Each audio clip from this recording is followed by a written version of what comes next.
Muy buenas tardes o noches amigos de YouTube, espero que estén teniendo un buen día. Como vieron en el título del video, hoy les voy a contar 10 leyendas ecuatorianas que te van a encantar. Varias de estas leyendas representan parte de la cultura que hay en Ecuador, y puede que alguna de ellas ya las hayas escuchado, así que ponte cómodo y agarra tu snack favorito que empezamos ahora mismo.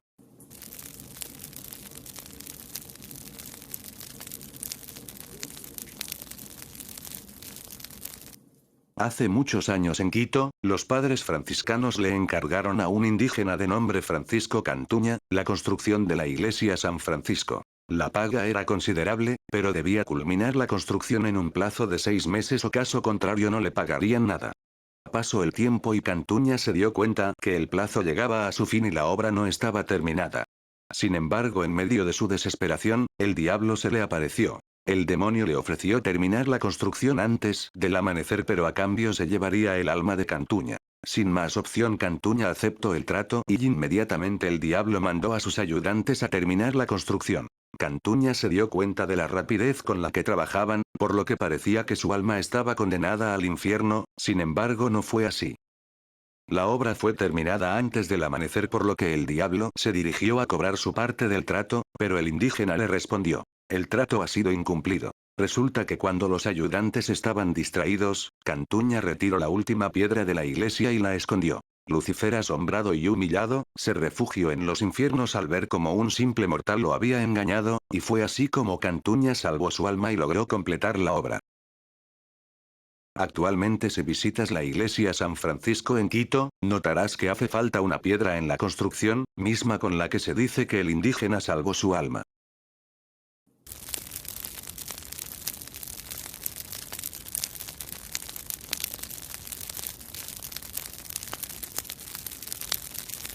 El convento San Diego en Quito era hogar de un joven sacerdote conocido como el Padre Almeida. Teniendo 17 años era un joven al que le gustaba mucho la fiesta y la bebida. Tocaba la guitarra y tenía una buena voz. Este solía ir a disfrutar de un trago de aguardiente en el centro histórico de Quito. Sin embargo, la forma en la que abandonaba la iglesia era un tanto extraña. Subía hasta lo alto de una torre y luego se descolgaba hacia la calle, pero lo que no sabían es que para arribar a ese lugar, tenía que pararse encima de una estatua de Jesucristo de tamaño natural.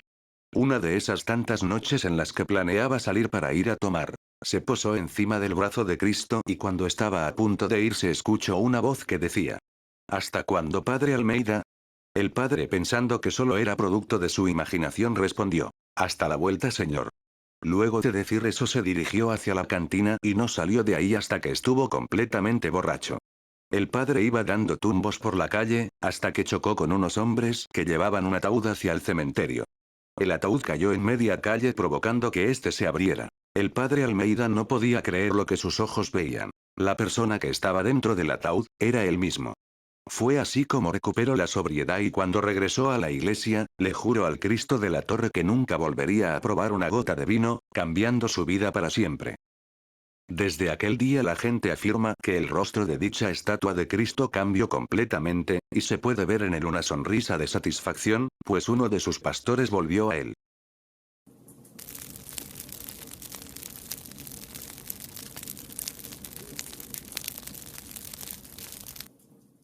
Don Ramón Ayala era un sujeto que tenía mucho dinero y que además le encantaba la vida nocturna. Entre sus aficiones preferidas destacaba el tocar la guitarra y desde luego el beber acompañado de sus amigos. Se decía que su corazón le pertenecía a Mariana, una joven que vivía en las cercanías de su hacienda. En las noches, el hombre acostumbraba a pasearse ebrio por la plaza grande, se paraba delante del gallo de la catedral y le decía: para mí no hay gallitos que valgan, ni el gallo de la catedral. Lo que no se esperaba es que el gallo de hierro de la catedral cobró vida y se precipitó sobre él, y le dijo: prométeme que no volverás a tomar licor.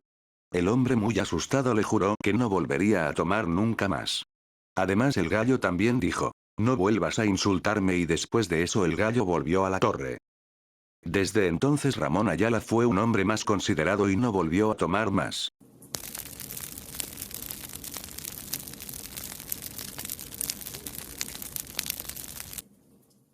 Se cuenta que en Ecuador, en la ciudad de Guayaquil, aparece de vez en cuando una joven delgada a quien nadie ha visto su rostro, ya que lo lleva cubierto con un velo, luce de manera muy elegante y esbelta, además porta una sombrilla. Los pobladores dicen que cuando está cerca de algún hombre, el espíritu comienza a emanar una fragancia muy agradable, a fin de que la víctima se cautive con su aroma y la siga a donde quiera que vaya.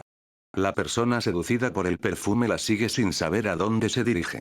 De esa forma, la dama tapada lo va apartando a una zona solitaria donde el individuo no pueda pedir ayuda. De repente, la mujer se detiene en medio del camino, se coloca frente de él y al descubrir su rostro, el hombre queda aterrorizado al darse cuenta de que su rostro es un cadáver. Enseguida el agradable perfume se convierte en un olor totalmente desagradable y nauseabundo de carne podrida, enseguida la víctima queda afectada con todos estos horrores que no le permiten moverse y fallece de la impresión.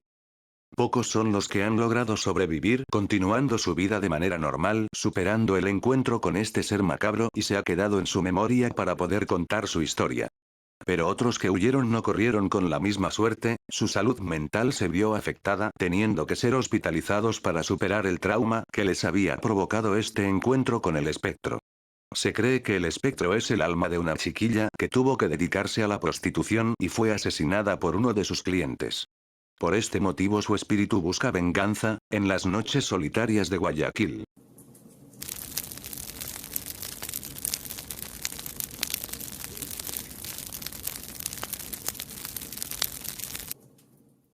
María Angula era una niña de 14 años que trabajaba con su madre vendiendo tripa mishki, que es una comida típica de Ecuador. Un día la madre le mandó a María a comprar más tripas, pero como María era un tanto inquieta, se fue a jugar con sus amigos y para colmo se gastó el dinero que le mandó su madre. La niña se dio cuenta de lo que hizo y sabía que su madre la iba a regañar. En medio de la preocupación, María pasó por un cementerio y se le ocurrió la idea de sacarle las tripas a uno de los muertos, que recién habían enterrado. Le sacó las tripas y se las entregó a su madre, fue así como logró librarse de su castigo, incluso las tripas se vendieron mejor que otros días. Ya en la noche María Angula no podía olvidar lo que había hecho. De pronto empezó a escuchar una voz que decía: María Angula, devuélveme mis tripas y mi puzún, que te robaste de mi santa sepultura. María era la única que escuchaba aquella voz, mientras que todos seguían dormidos como si nada. La voz se hacía cada vez más fuerte y más cerca de su habitación. María Angula ya no soportó más, así que agarró unas tijeras de su habitación y se cortó su estómago. Cuando el espectro entró, se encontró con María Angula con todas sus tripas regadas en la cama, mientras se moría lentamente. Se dice que su madre ahora vende carne de palito en lugar de las tripas, el chuzo o palito le sirve para defenderse de los fantasmas.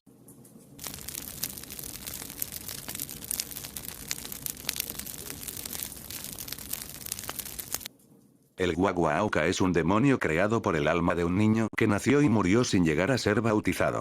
Su espectro tétrico se presenta ante los borrachos que pisan las calles a altas horas de la noche, asustándolos con un terrible chillido incesante que desespera hasta a la persona más cuerda. Los incautos buscan desesperados el origen del chillido hasta que encuentran de dónde aparece.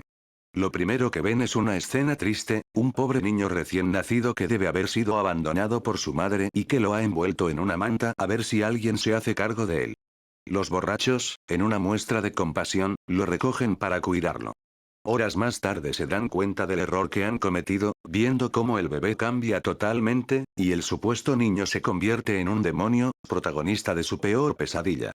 Dicen que no son pocos los hombres que, tras una noche de bebida, han sido encontrados muertos y con espuma en la boca, víctimas de su encuentro con el Guaguaauca.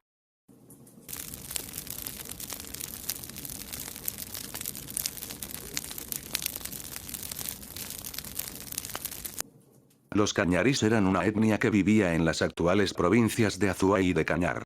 Se cree que su nombre tiene relación con la idea de creer ser descendientes de la culebra y la guacamaya, dos figuras que tienen importante relevancia en la cosmovisión de este pueblo y del Ecuador. Cuenta la leyenda, que en aquellas tierras, la diosa Pachamama mandó un diluvio que cubrió hasta la cima de la montaña más alta. Todo fue destruido a su paso, y solo dos hermanos sobrevivieron quienes a duras penas consiguieron llegar a una cima que todavía no estaba cubierta de agua. Tenían la esperanza de que en algún momento el nivel del agua bajaría, y decidieron esperar ahí. Pero el agua no bajaba, y no tenían forma de conseguir comida, con lo que en cuestión de días empezaron a desfallecer. Pero para su fortuna, y justo cuando estaban a punto de morir del hambre, los hermanos descubrieron una cueva en la que había comida. Volvieron al día siguiente y volvió a aparecer comida, como si por arte de magia se tratara. No entendían qué era lo que pasaba hasta que un día se dieron cuenta de que dos mujeres con forma de guacamaya eran las que les dejaban ahí alimentos diariamente. La belleza de sus plumas y sus siluetas femeninas enamoraron a los dos hermanos, cuyo amor fue correspondido y con ellas tuvieron muchos hijos. De esos hijos nacerían otros hijos, quienes serían los primeros pobladores de Cañar.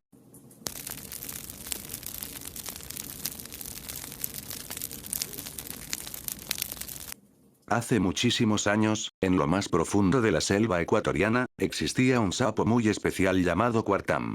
A diferencia de los demás sapos, Cuartán tenía una cualidad muy especial. Cuando alguien se burlaba de él o le molestaba, se transformaba en un feroz tigre y atacaba sin piedad.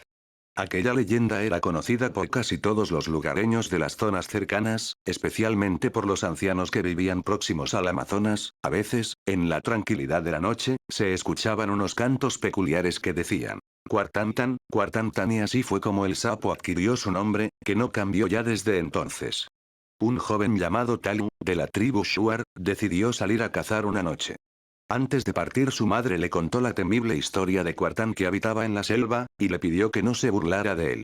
Talu, confiado, prometió que no le diría nada si se cruzaba con el sapo y salió de casa. En su recorrido por la selva, Talu no encontró ninguna presa y comenzó a aburrirse. Así, decidió probar suerte y se puso a llamar a Cuartán de manera burlona, llamándolo cobarde. Sin embargo, Cuartán estaba allí, escuchándolo todo desde la copa de un árbol y, cansado de las burlas, su paciencia se agotó y se transformó en un tigre gigante. Se lanzó sobre Talu y se lo comió de un solo bocado.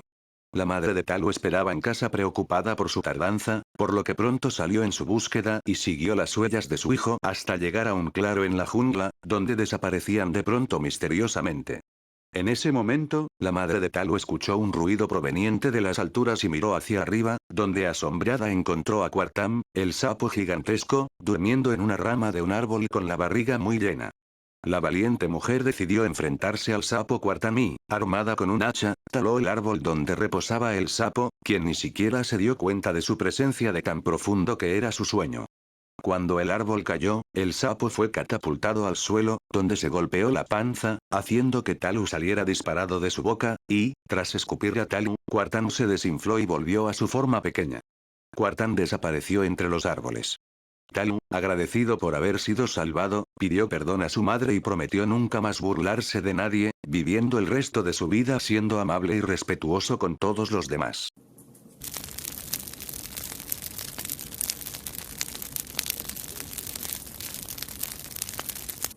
En el límite entre la provincia de Tungurahua y Cotopaxi, cerca de Salcedo, está la laguna de Yambo, que tiene sus aguas verdosas, lo que no permite mirar más de 1 metro de profundidad. Se cree que la laguna está encantada, allí se hundió un tren del cual nunca se halló rastro alguno ni de los pasajeros tampoco. Cuenta la leyenda que por la vía férrea que bordea peligrosamente las peñas sobre la laguna, corría un tren viejo, tan viejo y arrumbrado que parecía ser de color oscuro. La gente lo llamaba el tren negro. Un Viernes Santo, mientras hacía el recorrido de la tarde desde Quito hasta Riobamba, la locomotora tuvo que detenerse a la mitad del trayecto. Había llovido en la provincia de Cotopaxi y un gran derrumbe tapaba la vía. Los ferroviarios trabajaron el día entero para despejarle y solo cuando oscureció, los pasajeros se pudieron acomodar en los vagones y reiniciar la marcha. El tren negro pasó pitando por Salcedo antes de las 11 de la noche. Pero al llegar al sector de Yambo, donde los aguaceros habían arrastrado gran cantidad de lodo hacia los rieles, ocurrió el descarrilamiento con un rugido estruendoso. Los pasajeros, que dormían fatigados, despertaron al sentir que la máquina se precipitaba al vacío. Algunos alcanzaron a implorar a Dios por la salvación de sus almas. Otros pidieron perdón por ofender a Cristo al viajar en día santo. El tren dejó escuchar su estrepitoso silbato en medio de la noche. Como un monstruo agonizante cayó y se hundió en las aguas de la laguna sin fondo. Debido a que nunca se encontró rastro alguno, se cree que todos los ocupantes perecieron. Se dice que cada Viernes Santo, a las 12 de la noche, si uno pasa por la carretera hacia Ambato, escuchará el espantoso silbato del tren negro, acompañado por los gritos de las almas condenadas que penan en el fondo de las aguas.